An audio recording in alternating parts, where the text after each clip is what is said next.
Howdy folks, and welcome back to World of Tanks with the mighty Jingles, and today is an emergency upload video because, well, if you're watching this, I'm at the Insomnia Gaming Festival at the Birmingham National Exhibition Centre as a guest of Wargaming, and hopefully I'm saying hello to as many of you lovely people as possible. However, I have pre-uploaded videos to keep you out of trouble while I'm away. This is Chromax, or possibly it's Crewmax. I'm going to go with Chromax. He's in the T-3485, the Soviet Tier 6 medium tank. Technically this is a Tier 7 battle, but, well, there are only two Tier 7s on each team.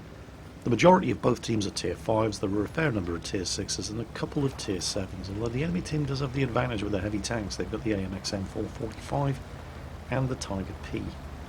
T-3485, of course, the improvement over the Tier 5 T-34, which was the first version of the tank that saw service.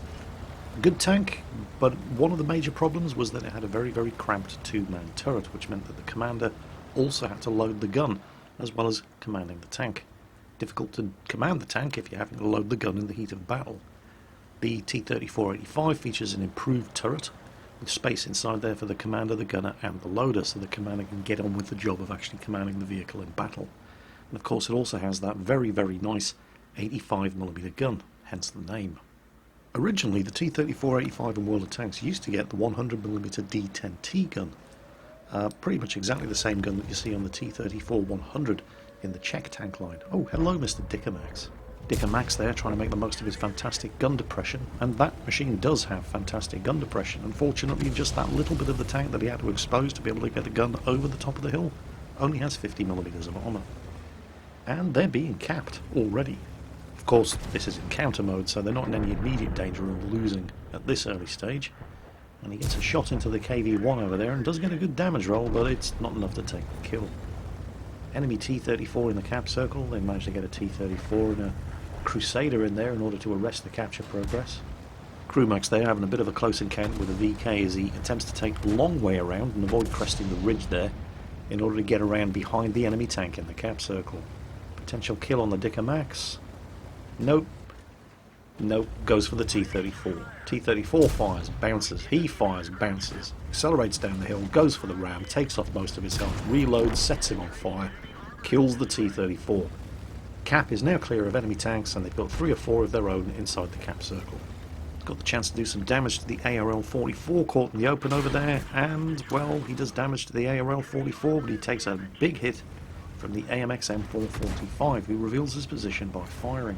Now, that VK3001H that he bumped into was just next to him in the cap circle there and got taken out by a hidden Stug 3G as he crests the ridge up here, auto-aims on the M42 and finishes him off for his second kill. And the fact that the Stug was able to hit that 3001H means that he does have a clear line of fire into the cap circle, and bang, there it is. And there's his second shot. Remember, the Stug has a monstrously good rate of fire. He takes a shot along the bearing of the incoming fire, but he doesn't appear to hit anything. But with no further enemy tanks in the immediate vicinity spotting the cap circle, the Stug's gun falls silent, and so he takes the opportunity to get what should have been a guaranteed kill on the OI experimental, and of course it bounces, as does the next shot, and the next shot. This is starting to get frustrating. And then of course somebody else kills him. Now remember, this is technically a Tier 7 game, but there are only 4 Tier 7 tanks in this match. And that's one of them. And you've got to ask yourself, why would you throw away the opportunity to have a monster damage game in a top tier heavy tank like that by just YOLOing straight into the middle of half a dozen enemy tanks and expecting to do anything other than die horribly? And, well, I don't know, it must be a French thing, because here comes the ARL-44 as well. Send more tanks, please. You know, as long as they're all going to come into the cap circle one at a time. Although, having said that, the enemy artillery's having a great game here. Every time something crests the ridge and spots the cap circle, the artillery's hammering them. And here comes another one. This time it's a KV-1S. They all just keep driving into the cap circle one at a time. And they all keep dying one at a time. Here comes the Dickermax. And he's dead too. And yet, while it might seem suicidal, and for the tanks concerned it is suicidal, they're still spotting the tanks in the cap circle. And the enemy team is still winning. The enemy M41 in particular is really punishing those tanks every time the cap circle gets spotted.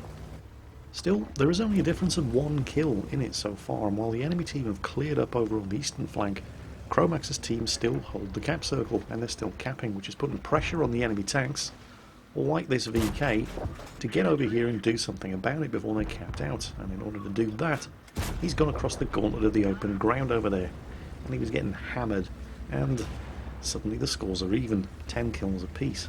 The enemy team do still have 1 tier 7 heavy remaining, and it's a good one, the Tiger P, and he was last seen approaching from the north, so Chromax, presumably in an attempt to spot that Tiger P, crest the ridge up here, had a quick look, didn't see him, and then turned his attention back to the tanks that he can see approaching from the south. There was a Churchill, and there's also this VK 3001P.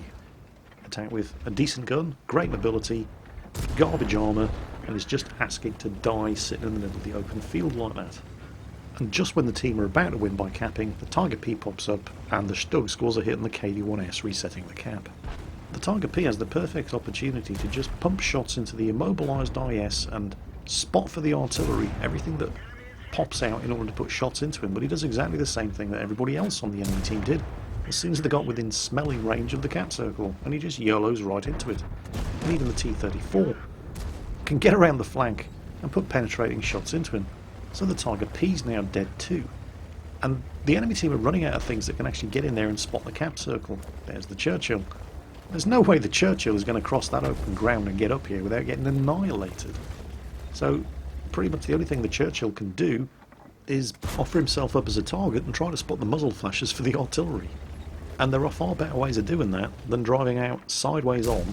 He's just lucky he's not already dead. Churchill, I hear your armour at the front of the tank is reasonably good. Consider using it. The KV-1S has had enough of this. He's finally spotted a target he can shoot at, so he goes for it. But it's the artillery who decapitates the Churchill with an ammo rack hit. And check out this ammunition fire. Look at that thing burn. Chromax is on 8 kills. He's got a Radley Walters, and there's only 2 enemy tanks left, the M41 and the Stug. So there's a potential pools medal up for grabs here. But that's going to depend on a couple of things happening. He's going to have to get lucky and find the M41. He's going to have to get lucky and hope that he doesn't get ambushed by a hidden Stug. And his team, all of whom are now in the cap circle, are going to have to get out of the cap circle. And the T-34 in there, with only 44 health, you would expect to be the last candidate to vacate the cap circle, which would be completely understandable. But Chromax has had his first spot of luck. He's found the M41. And then he has a spot of bad luck. So, yes, he bounced off the M41 with the 85mm gun. His second shot does not bounce. Artillery's return fire is rushed, and he makes the kill with the third shot. And the T-34 has actually left the cap circle to give him the opportunity to get the Pools medal. What an absolute rock star. All he has to do now is find the Stug, and there he is. And for some reason the Stug's gun doesn't even really seem to be pointing in this direction. The second shot goes in. It's probably going to take 2 more. And he doesn't have a very good target to shoot at there, but he does manage to land the shot home. He's immobilised him, and now of course that Stug's gun is stuck on the wrong side of the stanchion. He cannot return fire, and the final shot earns himself the Pools medal. 10 kills. Ace tanker, Pools medal, high caliber, and of course Top Gun. Chromax would like to thank the enemy team, particularly the top tier heavy tanks on the enemy team, for YOLOing into the cap circle one at a time. Without their efforts, this Pools medal would probably not have been possible. Thanks also must go to the T-34 player on Chromax's team, who with 44 health remaining and with a stack of capture points already under his belt and very little chance of getting any further damage and therefore experiencing credits earned in that game, voluntarily gave up his capture points in order to allow Chromax the opportunity to get the Pools medal. What an absolute scholar and a gentleman. That's the Centaurus there in the T-34. You'll get your reward in heaven. Well, actually, he probably got his reward right after this game, because he still did 1300 damage of his own and finished second on the team in damage done, which isn't too bad at all for a tier 5 medium tank in a tier 7 game.